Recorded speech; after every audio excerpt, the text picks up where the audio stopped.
I want to talk to you tonight about Elkanah. Y'all know who Elkanah is? That's Samuel's daddy. Elkanah had two wives, Peninnah, who had children, and Hannah, who didn't have any children and couldn't have any children. And he loved her the most. He would bring her a double portion of food. He really loved her. Peninnah knew that, so she didn't love Hannah at all. In fact, every chance she got, she tormented Hannah about the fact that Hannah didn't have any children, and she did.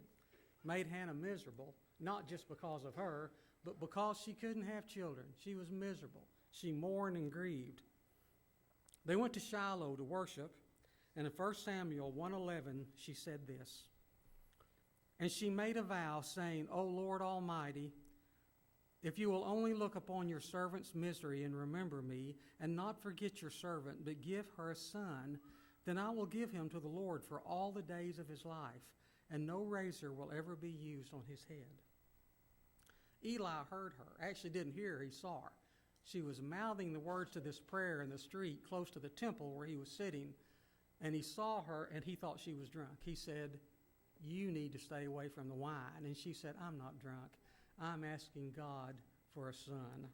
And she explained it to him, and he said, "Go in peace. May God grant you what you ask." She went home with her husband and conceived and had a son and named him Samuel. And when he was weaned, she brought him back to the temple to Eli. Now, we're not really sure what age that was. When we think of weaning here, what do you think of? A year old, something like that?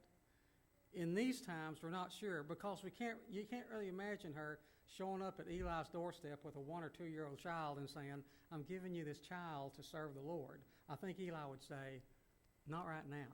It'd just be too much trouble." So there's some thought that maybe that Samuel was more 7, 8, 9 years old, an age that he not only had been weaned from his mother's milk, but also weaned from early childhood things. He was old enough to be productive and helpful to Eli. So she brought him to Eli. She brought a 3-year-old bull, a sack of flour, and a bottle of wine. They had sacrifices, and they brought Samuel to Eli. Do you think that was tough to do? Can you imagine?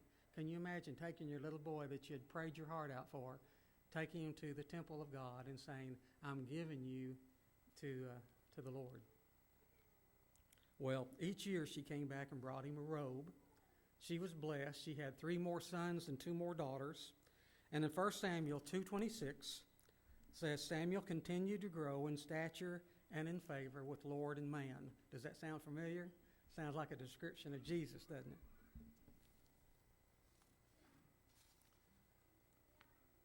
One night Samuel was lying in bed in the dark, and someone called him, and he got up and he went in and he talked to Eli, and he said, "Here I am, you called me."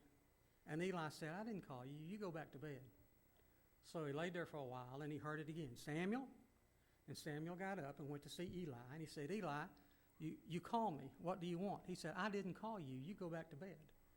And finally, after the 3rd time this happened, Eli realized something was going on, and he said, "The next time you're called, you say, 'Speak, Lord, for your servant is listening.'"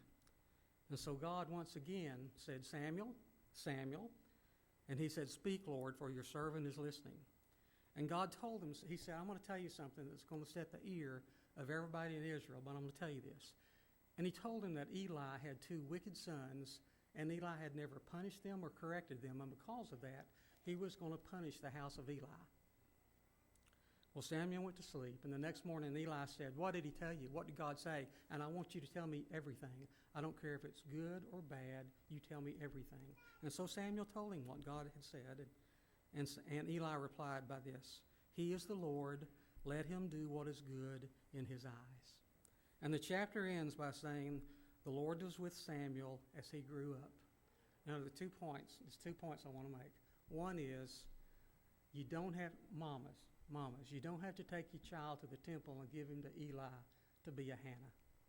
I would suspect that every mama here has sat with their child in their lap and prayed to God and said, "Please, God, bless this child and bless me as I raise this child. Help me raise this child in the nurture and your admonition." Am I right about that, mamas? Have most of y'all said that about your babies?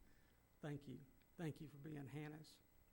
And the other thing is that God's not going to speak to us now like he did to Samuel. You know, we're not going to lie in bed at night and hear God say, Richie, Richie. But he speaks to us through his word. But there's a problem, and that is sometimes our hearts and our brains get so cluttered with the ways of the world and busyness that even when we read the Bible, we don't hear God speaking. And you have to reach a point in your spiritual life and in your heart that you can hear him when you read the Bible. And the only way you can do that is to seek God. I want to read you 3 scriptures, and I'll be done. Deuteronomy 4:29. But from there you will seek the Lord your God. You will find him if you search after him with all your heart and all your soul. Jeremiah 29:12. Then you will call upon me and come and pray to me, and I will hear you. You will seek me and find me if you seek me with all your heart. James 4:8. Draw near to God, and he will draw near to you.